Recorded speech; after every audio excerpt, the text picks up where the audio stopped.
In London, you don't rent silence. You rent a degree of noise. Sirens, the rumble of the tube deep in the earth, the mechanical wheeze of old plumbing. Liam and Chloe knew this, but the noise they experienced in their ground floor flat near Clapham, this noise was different. Their flat was cheap for a reason, the floor. It was old wood, slightly warped, and beneath it lay a cavity, not a basement, but the hollow space above the building's foundation. And from that space came a sound, not a sudden sound, but a rhythmic, predictable drag. It started precisely at 3:17 a.m. every night without fail, like someone slowly pulling a heavy, waterlogged sack across rough stone. It was constant, but never loud enough to complain about, just loud enough to keep them from sleep. Before the sound, before the cold spots and the shifting shadows in our peripheral vision, there was Misty, our little calico cat, a creature of profound and unwavering indifference. For the 5 years she'd lived with us, she had cultivated an air of regal detachment that was almost comical. She was a master of disregard, a furry little queen whose kingdom was comprised of sunbeams and the softest blankets, and whose subjects, us, were tolerated purely for our ability to operate a can opener. Her days were a predictable cycle of napping, demanding food with a piercing meow, and pointedly ignoring any and all attempts at affection that didn't suit her immediate agenda. She was, in every sense of the word, a normal cat. And that normalcy was a comfort, a quiet, purring constant in the background of our lives. That's why her change in behavior was so unsettling. It wasn't sudden, not a dramatic shift, but a slow, creeping alteration of her fundamental nature. It began with her abandoning her favorite napping spots. The sun-drenched patch on the living room rug, the worn velvet of the armchair, the top of the bookshelf where she could look down on us with judgment, all were forsaken. Instead, we started finding her in the hallway, just outside the kitchen. At first we thought nothing of it. Maybe she was waiting for a snack, or perhaps the floor there was cooler. We'd step around her, offer a placating scratch behind the ears which she would of course ignore, and go about our day. But she was always there, a silent furry sentinel guarding a space that held nothing of interest. Soon her passive waiting morphed into an active, unnerving obsession. Misty, our cat, was the first real indicator of the anomaly. All her attention, every ounce of her feline consciousness, became fixated on one specific square foot of scuffed oak floorboard near the kitchen entrance. It wasn't a place a mouse would hide. The boards were tight, the foundation solid. There were no drafts, no strange smells, nothing that would capture the attention of a normal animal. Yet Misty was obsessed. She would sit for hours, motionless except for the almost imperceptible twitch of her tail's tip. Her body would be coiled, not like a predator about to pounce, but like a spring wound with pure tension. She wasn't chasing anything, she was observing. She was observing the exact spot where the rhythmic drag seemed to originate and end. Her head would tilt, her ears swiveling like tiny radar dishes, tracking a sound only she could fully register. We could hear it faintly, but to her it must have been a roar. Her eyes, usually lazy slits of green, would dilate until they were huge black pools. It wasn't the sharp electric focus of hunting fever. It was something else entirely. It was a deep, still apprehension, a primal fear. It was the look an animal gives when it knows it's in the presence of something much larger and much, much older than itself. She was staring into an invisible abyss that had opened up in our home, and the sight of it was slowly breaking her. Liam, ever the pragmatist, decided to intervene. He couldn't stand her silent, terrified vigil any longer. He knelt beside her, his voice a soft murmur, trying to coax her away.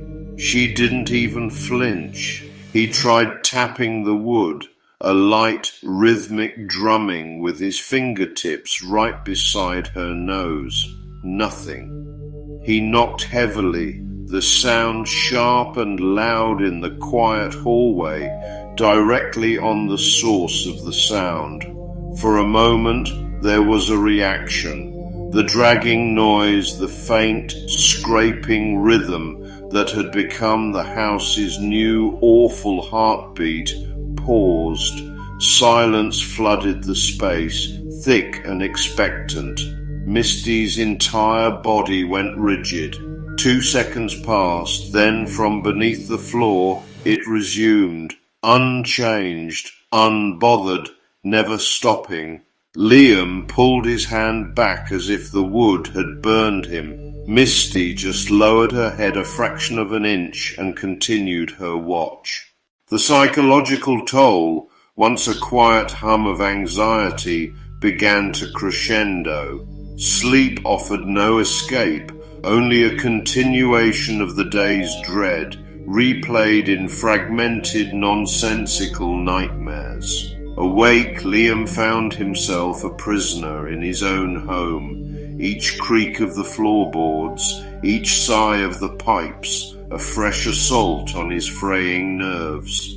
The silence was the worst, a heavy, listening silence that seemed to emanate from the walls themselves. He knew he couldn't continue this way. The not knowing was a corrosive acid, eating away at his sanity. He needed answers. He needed a rational explanation to anchor himself to, a historical fact to dispel the encroaching shadows of the supernatural. And so the digging began. It started as a simple, almost desperate attempt to reclaim control, a way to channel his fear into a productive task.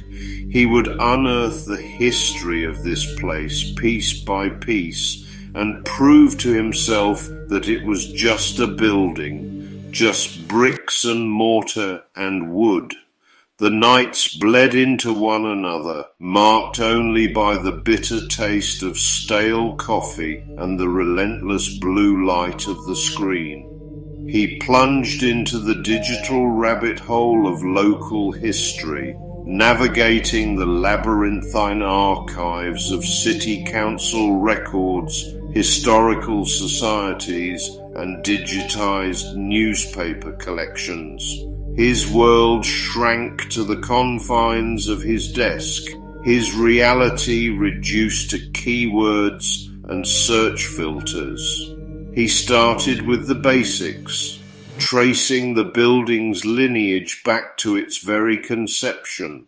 The records confirmed what the estate agent had told him. It was a common Victorian conversion, one of many identical structures erected in a wave of suburban expansion.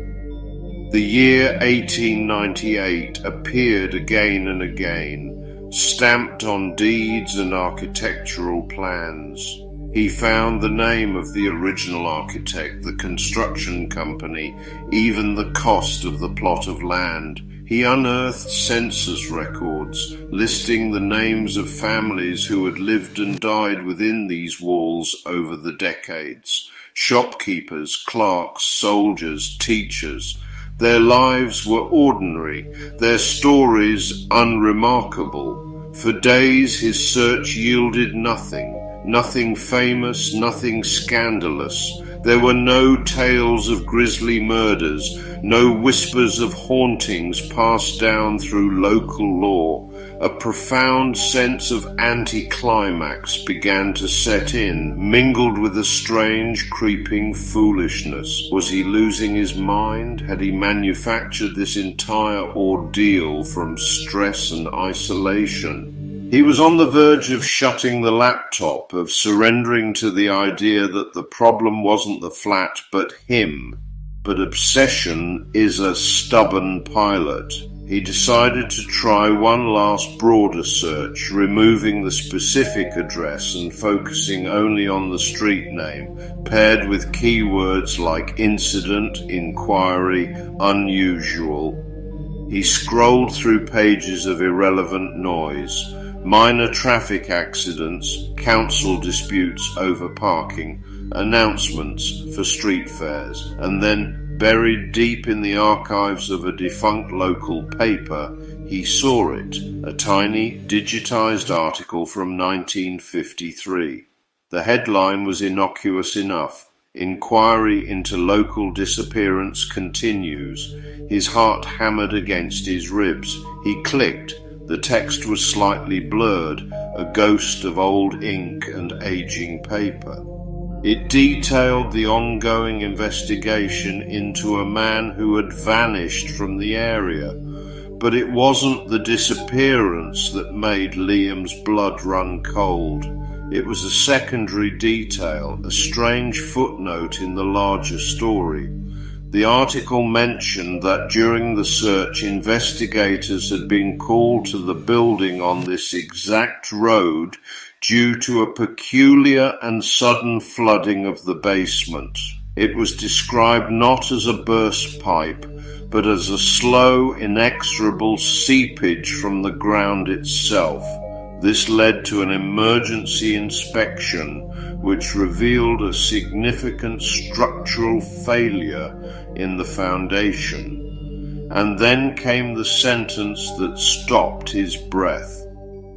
In assessing the damage, engineers discovered the source of the instability, an enormous cavity beneath the ground floor, a void of indeterminate size stretching out in the darkness under the building. It wasn't a sinkhole, the report clarified. It appeared ancient, almost geological.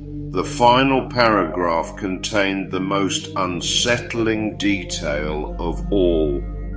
It quoted the building superintendent at the time, a man who, when asked about plans to fill the dangerous space, gave a cryptic and chilling response. He refused, claiming that to do so would be a desecration. He insisted he was, in his words, preserving the ground. A detail too bizarre to be invented, too specific to ignore. The rational explanation Liam had been searching for had dissolved, replaced by a question that was infinitely more terrifying. What exactly was being preserved in the dark beneath his feet? Liam and Chloe lived below the silent menagerie of Londoners, but their only real interaction was with Silas, the elderly man in flat 201 above. Silas never spoke, only communicated through handwritten, often aggressive notes posted on the communal corkboard. Do not clog the drain, S201. Silence after 9, S201. They had never heard his voice until the fourth night. The rhythm of the drag stopped. The entire flat fell into a tense vacuum. The footsteps stopped right outside their thin wooden door. There was a pause of perhaps 30 seconds, the longest 30 seconds of their lives. Then a voice, gravelly, wet, and sounding profoundly unused. Silas's voice, filtered. It only moves in the absence of light. It doesn't like the light. Then the slow footsteps ascended again, leaving them with that impossible sentence. The warning was the worst kind of information, too specific to be ignored, too illogical to trust. Did Silas mean the street lights, the flat lights? Chloe tried to rationalize it as a bizarre old man warning about a forgotten superstition, but the fact that he came down broke his silence, just to tell them that broke their composure. The sounds started changing. They began to hear a single heavy thump after every rotation of the drag. Thump, drag, thump, drag. It sounded like something calculating its movement. At 3:19 a.m., 2 minutes after the sound usually began, the electricity died. Not a blown fuse, but an extinguishing. The breaker box was untouched. The entire flat was plunged into a cold, absolute blackness. This wasn't a mechanical failure. It was a deliberate choice. The power, Chloe whispered, had been taken. Misty was no longer observing. She was terrified, backed against the kitchen counter, her hiss a desperate high-pitched plea. The cold air hit them first, carrying the smell of damp earth and something acrid, metallic. Liam followed the smell with his phone light and found it. A new hole. A splintered breach, no bigger than a pound coin, located precisely where Misty had always stared. The deliberate action had created an opening. He saw the movement, a pale, thin finger covered in a dirty cotton glove, slowly emerging from the dark hole. It felt the air, testing the boundary of the flat before retreating quickly. Liam covered the hole with the heaviest dictionary he could find. They huddled in the light of the phone screen, paralyzed by the silence that returned. That's when the horrific realization settled.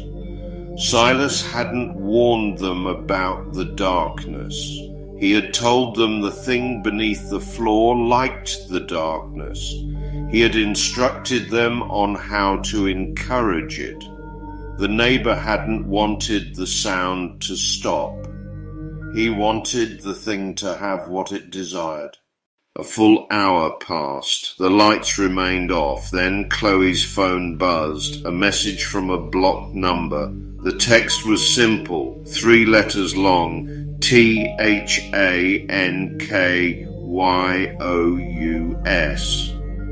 The gratitude was chilling. Silas hadn't just switched the power off, he had communicated with the entity, or perhaps was part of the ritual. The couple were not tenants, they were bait. And then the power surged back. It wasn't a gentle return, it was a jolt, a violent spasm through the building's old wiring. The overhead light in the hall didn't just flicker. It screamed back to life, a buzzing, strobing fit that made the shadows dance like frantic puppets. For a moment I was blind, spots of green and purple blooming behind my eyelids. When my vision cleared, the light had settled into a weak, jaundiced hum. The silence that followed was profound, a heavy blanket smothering the room. In that brief, beautiful quiet, a foolish hope sparked within me. Maybe it was over. Maybe the blackout had somehow reset whatever was wrong, like rebooting a faulty machine. The city outside seemed to agree, its distant, muffled roar, a comforting and familiar lullaby. For a few precious seconds, my flat was just a cheap flat again, and I was just a man standing in his hallway, waiting for his heart to stop hammering against his ribs. But the silence was a lie. It was just taking a breath. The noise beneath the floor began again. It wasn't the desperate, frantic dragging from before. This was something new, something worse. It started as a low, rhythmic thudding, a dull, percussive beat that seemed to resonate not in my ears, but in the bones of my feet, travelling up my legs and settling deep in my gut. Thump, thump, thump. It was slow, patient, and horribly deliberate. Each impact felt measured, considered. This wasn't the sound of an animal scrabbling in the dark. This wasn't the groan of old pipes settling. This was the sound of methodical work. I found myself holding my breath, listening.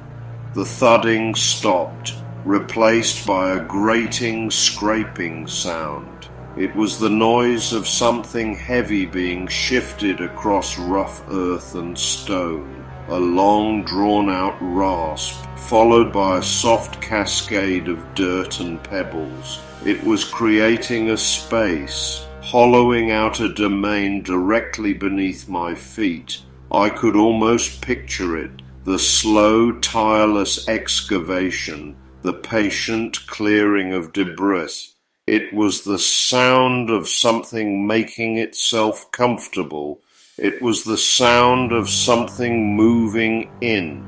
In London, the noise is constant. You learn to live with it, to filter it out. The wail of a distant siren becomes background music. The rumble of the tube is a familiar tremor that means you're home. The shouts from the pub on the corner are just part of the city's nightly conversation. It's a symphony of a million strangers living their lives in parallel.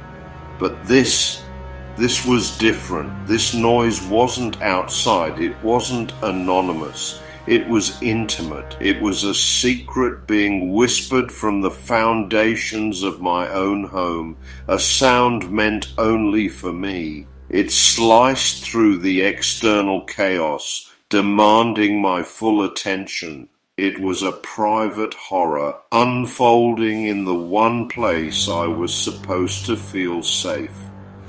And that's when the most terrifying realization of all washed over me. When the light returns, when the city hums its usual song, but a new, deliberate rhythm begins to beat from the earth beneath you. You know your cheap, lonely flat is no longer empty. You are no longer the only tenant. And as I stood there, frozen in the dim light of the hallway, listening to the slow, steady work of my new neighbour, I understood with chilling certainty what it was doing. It wasn't just digging, it wasn't just nesting, it was preparing. And I knew, with a clarity that felt like ice in my veins, what the thing beneath the floor truly craved. It was waiting for me to go to sleep. It was waiting for the house to fall quiet again. It was waiting for me.